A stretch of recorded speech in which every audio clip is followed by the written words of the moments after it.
Hi friends, இது உங்கள் learn with GMK. இன்னைக்கு நம்ம இந்த வீடியோவில் பார்க்க போகிறது சைக்காலஜி ரெண்டாவது நாள் வீடியோ தான். Difference between growth and development அப்படிங்கிறது தான் பார்க்க போகிறோம். சிலபஸ் வைஸ் நம்ம சைக்காலஜி வந்து பார்த்துட்ருக்கோம். ஓகேவா, தமிழ் மெட்டீரியலும் அவைலபிளாக இருக்குது. ஆனால் இங்கிலீஷ் மீடியம் ஸ்டூடெண்ட்ஸ்க்கு மற்ற மெட்டீரியல் கொடுக்க முடியல. அதனால் நம்ம சைக்காலஜி வந்துட்டு இங்கிலீஷ் மீடியமில் கொடுத்து அது தமிழில் எக்ஸ்பிளைன் பண்ணி நம்ம வந்துட்டு பார்க்கலாம். ஓகேவா, ஸோ growth அப்படிங்கிறது என்னென்னா நமக்கு ஃபிசியாலஜிக்கல் சேஞ்சஸாக, ஃபிசிக்கலாக நம்ம உடம்புல நடக்கக்கூடிய சேஞ்சஸாக தான் என்ன சொல்கிறோம், growth அப்படின்னு சொல்கிறோம். டெவலப்மெண்ட் அப்படிங்கிறது ஓவரால் சேஞ்சஸ், ஃபிசிக்கலாக இருக்கட்டும் சைக்காலஜிக்கலாக இருக்கட்டும், அதெல்லாம் சேர்த்து ஓவராலாக நடக்கக்கூடிய சேஞ்சஸை தான் நம்ம டெவலப்மெண்ட் அப்படின்னு சொல்லிட்டு சொல்கிறோம். ஓகேவா, அடுத்து சேஞ்சஸ் அப்படிங்கிறது குவான்டிடேட்டிவாக இருக்கும். க்ரோத்தில் வந்துட்டு எப்படி இருக்கும் அப்படின்னா குவான்டிடேட்டிவாக இருக்கும், அதாவது அளக்கக்கூடியதாக இருக்கும், ஒரு மெஷர் பண்ணக்கூடியதாக இருக்கும். ஆனால் இந்த டெவலப்மெண்ட் அப்படிங்கிறது என்னென்னா குவாலிட்டியும் சேர்த்து வந்துட்டு வரும். நம்மளால் இப்போ எக்ஸாம் வச்சு நம்மளால் அந்த ஸ்டூடெண்ட்டை ஒரு அசஸ் பண்ண முடிஞ்சாலும் அது வந்துட்டு ஒரு குவாலிட்டியானதாகவும் சேர்த்து வர்றது தான் என்னென்னா டெவலப்மெண்ட் அப்படிங்கிறது. அடுத்ததாக க்ரோத் அப்படிங்கிறது என்னென்னா த்ரூ அவுட் லைஃப் வந்துட்டு நம்மளுக்கு கண்டினியூ ஆகாது. ஓகேவா, க்ரோத் அப்படிங்கிறது ஒரு குறிப்பிட்ட ஸ்டேஜுக்கு அப்புறம் நம்ம வந்துட்டு வளர மாட்டோம், நின்றுவோம். ஓகேவா, வளர்றது நின்றும். ஆனால் டெவலப்மெண்ட் அப்படிங்கிறது அப்படி கிடையாது. நம்ம த்ரூ அவுட் லைஃப் நம்ம வந்துட்டு நிறைய கற்றுக்குவோம். நம்மளோட பிஹேவியர் வந்துட்டு பார்த்திங்கன்னா த்ரூ அவுட் லைஃப் சேஞ்சஸ், நமக்கு பிஹேவியரில் சேஞ்சஸ் இருந்துக்கிட்டே இருக்கும். ஸோ அதை தான் என்னென்னா டெவலப்மெண்ட் அப்படின்னு சொல்கிறோம். அடுத்து க்ரோத் அப்படிங்கிறது என்னென்னா மெச்சுரேஷன் ஆகையுமே வந்துட்டு என்னென்னா ஸ்டாப் ஆயிரும். அதாவது இப்போ ஒரு 18 to 20 இயர்ஸ் ஏஜ்லேயே என்னென்னா க்ரோத் அப்படிங்கிறது ஸ்டாப் ஆயிரும். பட் டெவலப்மெண்ட் அப்படிங்கிறது ப்ராக்ரெசிவாக அது வந்துட்டு அடுத்தடுத்து நடந்துக்கிட்டே இருக்கக்கூடியதை நம்ம டெவலப்மெண்ட் அப்படின்னு சொல்கிறோம். நெக்ஸ்ட் க்ரோத் அப்படிங்கிறது எதனால் நடக்கு, நம்ம பாடி செல்ஸ் வந்துட்டு மல்டிப்ளிகேஷன் ஆகிக்கிட்டே இருக்கிறனால நம்மளுடைய பாடியில் க்ரோத் அப்படிங்கிறது நடக்கு. பட் டெவலப்மெண்ட் அப்படிங்கிறது எதனால் நடக்குன்னா நம்ம மெச்சூர் ஆகிறோம். ஸோ மெச்சூர் ஆக டெவலப்மெண்ட் அப்படிங்கிறது இருக்கும்.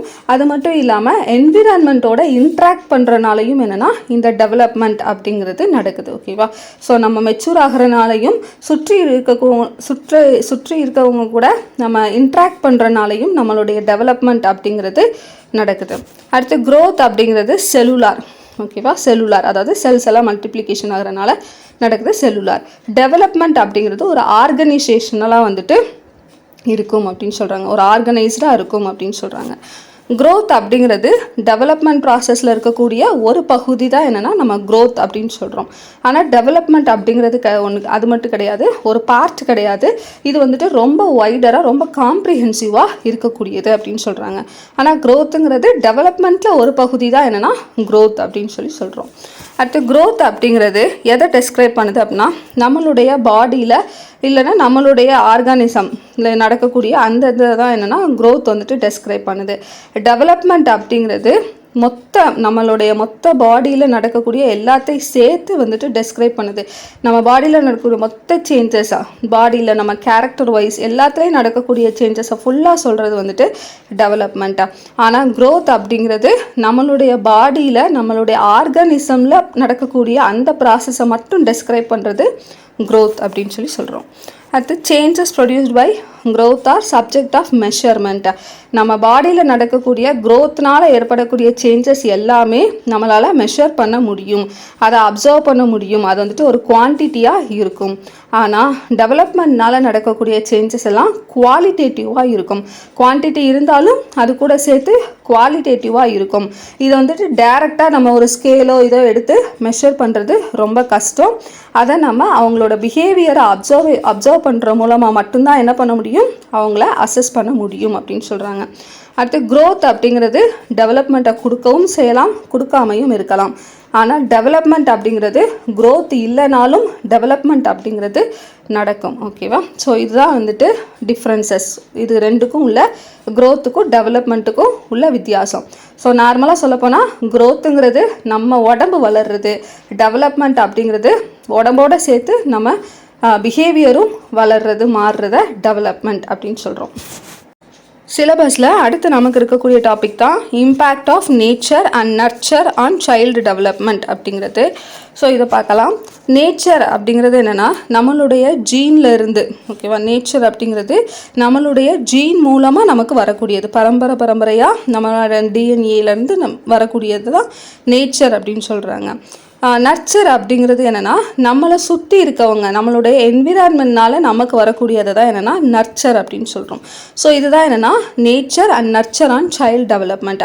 ஒரு குழந்தையோட டெவலப்மெண்ட்டில் இயற்கையோட பங்கு என்ன, இயற்கைனா அந்த ஜீன் மரபுனால் வரக்கூடிய பண்பு என்ன, அந்த குழந்தைய சுற்றி இருக்கக்கூடிய சூழ்நிலையினால் ஏற்படக்கூடிய தாக்கம் என்ன. ஸோ இதை தான் வந்துட்டு இந்த டாப்பிக்கில் வந்துட்டு நம்ம பார்ப்போம். ஓகேவா?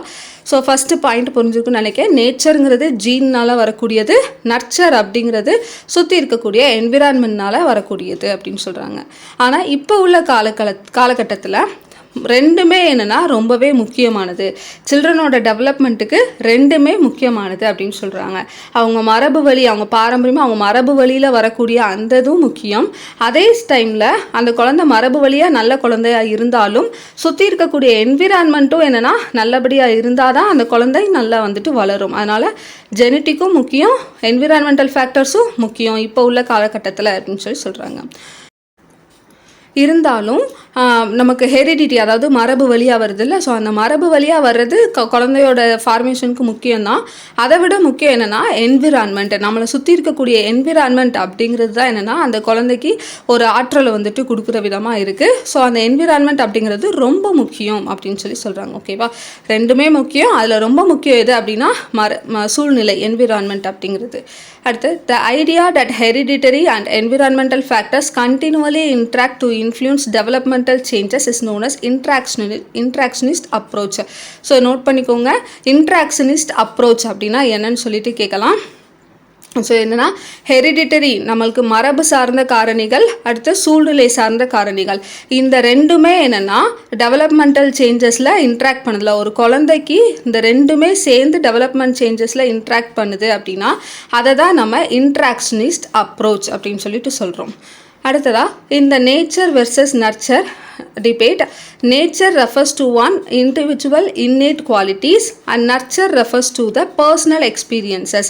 ஸோ நேச்சர் அப்படிங்கிறது அந்த குழந்தைக்கான குவாலிட்டியை வந்துட்டு கொடுக்கும், நர்ச்சர் அப்படிங்கிறது அதுக்கான பர்சனல் எக்ஸ்பீரியன்ஸஸை கொடுக்கும். ஏன்னா நேச்சர் அப்படிங்கிறது அந்த குழந்தையோட மரபில் இருந்து வருது. ஸோ அந்த குழந்தைக்கான குவாலிட்டியை வந்துட்டு அந்த மரபு வந்துட்டு கொடுக்கும்.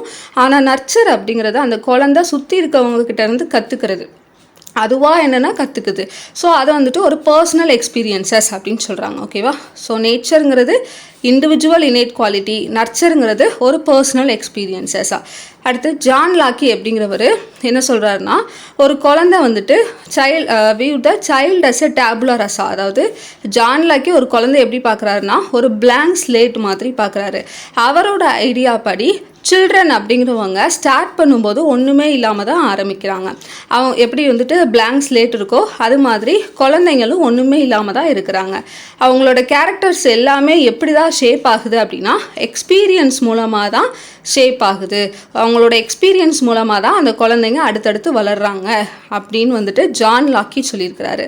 அடுத்து ஜீன் ஜாக்கோஸ் ரூசோ வந்துட்டு என்ன சொல்கிறாருன்னா ஒரு புது பாயிண்ட் ஆஃப் வியூ வந்துட்டு கொடுப்பாரு. ரூசோ என்ன சொல்கிறாருன்னா, குழந்தைங்க அப்படிங்கிறது ஒரு பிளாங்க் ஸ்லேட் கிடையாது, இல்லைனா அவங்க வந்துட்டு ஒரு எம்டி கண்டெய்னர்லாம் கிடையாது. அடல்ட் இன்ஸ்ட்ரக்ஷன், அவங்க அப்பா அம்மா பேரண்ட்ஸ் கொடுக்குற இன்ஸ்ட்ரக்ஷனால் அவங்கள ஃபில் பண்ணுறதுக்கு அவங்க ஒன்றும் எம்டி கண்டெய்னரும் கிடையாது, பிளாங்க் ஸ்லேட்டும் கிடையாது.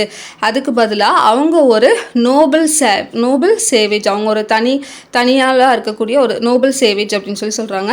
ஸோ அவங்களுக்கு எது ரைட் எது ராங் அப்படிங்கிறது தெரியும். ஸோ அவங்களாவே என்ன பண்ணிக்குவாங்க, அவங்களுக்கு எது ரைட் ராங்குன்னு பார்த்து நல்லா வளருவாங்க அப்படின்னு சொல்கிறாரு ரூசோ. ஓகேவா? ஸோ ஜான் லாக்கி ஸ்லேட்டுங்கிறாரு, ரூசோ அவங்க ஸ்லேட் இல்லை அப்படின்னு சொல்கிறாரு. அந்த மாதிரி ஞாபகம் வச்சுக்கோங்க. அடுத்ததாக இதில் மின்னிசோட்டா அப்படின்னு சொல்லிட்டு ட்வின் ஸ்டடி வந்துட்டு கொடுத்துருப்பாங்க. அதில் என்ன ஹைலைட் பண்ணுறாங்க அப்படின்னா ஜெனட்டிக், என்விரான்மெண்டல், இந்த ரெண்டுமே வந்துட்டு என்னென்னா அவங்களோட டெவலப்மெண்டல் சேஞ்சஸ்க்கு ரொம்பவே முக்கியமானது அப்படின்னு சொல்லிட்டு ஹைலைட் பண்ணுறாங்க. அடுத்து ஜெனட்டிக் ஃபேக்டர்ஸ்னால் ஏற்படக்கூடிய டிசீசஸ், ஜெனட்டிக் டிஸார்டர் என்னென்ன அப்படின்னா Down syndrome, fragile syndrome, Alzheimer disease. Note பண்ணிக்கோங்க, ஜெனட்டிக் ஃபேக்டர்ஸ்னால் ஏற்படக்கூடிய டிசீசஸ் இதெல்லாம். அடுத்ததாக என்விரான்மெண்டல், ஜெனட்டிக் என்விரான்மெண்டல் ரெண்டுனாலையும் ஏற்படக்கூடிய டிசீஸ் தான் என்னென்னா ஆட்டிசம் அப்படிங்கிறது முக்கியமானது. நோட் பண்ணிக்கோங்க. ஓகேவா? அடுத்ததான் in many cases genes produce a predisposition. அதாவது ப்ரீ டிஸ்பொசிஷன் அப்படின்னா முன்னாடியே நம்ம கணிக்கக்கூடியதாக இருக்கும். அதாவது இப்போ மரபு வழியாக பார்த்தீங்கன்னா அவங்க அப்பா இப்படி தான் நான் இவனும் இப்படி தான் இருப்பான் அப்படின்னு சொல்லிட்டு அந்த முன்கணிப்பு வந்துட்டு பண்ண முடியும். ஆனால் அந்த என்விரான்மெண்ட் மூலமாக நம்மளுக்கு அந்த சூழ்நிலையினால் ஏற்படக்கூடியதை நம்ம அவுட்கம்மை வச்சு தான் என்னென்னா கண்டுபிடிக்க முடியும் அப்படின்னு சொல்லி சொல்கிறாங்க. அடுத்து what we understand from the இந்த ரிசல்ட்டில் என்ன முடியுது, அதாவது இம்பேக்ட் வர்சஸ் அந்த நேச்சர் வர்சஸ் நர்ச்சர் அப்படிங்கிற மூலமாக நம்ம என்ன தெரிஞ்சுக்கிறோன்னா நேச்சர் வர்சஸ் நர்ச்சர் அப்படிங்கிறத வந்துட்டு நம்ம நேச்சர் அண்டு நர்ச்சர் அப்படின்னு சொல்லிட்டு மாற்றணும் அப்படிங்கிறாங்க. ஓகேவா? ஸோ இது வந்துட்டு முக்கியமான பாயிண்ட்டாக நேச்சர் வர்சஸ் நர்ச்சரை நேச்சர் அண்டு நர்ச்சர் அப்படின்னு சொல்லிட்டு மாற்றணும் அப்படிங்கிறாங்க. ஸோ இதுதான் என்னென்னா தாக்கம் impact of nature and nurture அப்படிங்கிறது. ஸோ இந்த இதில் முக்கியமாக நீங்கள் அந்த இன்ட்ராக்ஷனிஸ்ட் அப்ரோச் அப்படின்னா என்னங்கிறத பார்த்துக்கோங்க. அடுத்து ஜான் லாக்கி அதுக்கப்புறம் ரூசோ சொன்னதை பார்த்துக்கோங்க. அந்த ஃபேக்டர்ஸ் ஜெனட்டிக் ஃபேக்டர்னால ஏற்படக்கூடிய டிசீஸ் ஆர்டிசம் அது பார்த்துக்கோங்க. நேச்சர் வெர்சஸ் நர்ச்சர் அப்படிங்கிறத நேச்சர் அண்ட் நர்ச்சர்னு மாற்றிக்கணும், அதையும் பார்த்துக்கோங்க. ஓகேவா? ஸோ அடுத்த வீடியோவில் நம்ம stages and dimensions of child development அப்படிங்கிறத பற்றி பார்க்கலாம். தேங்க்யூ.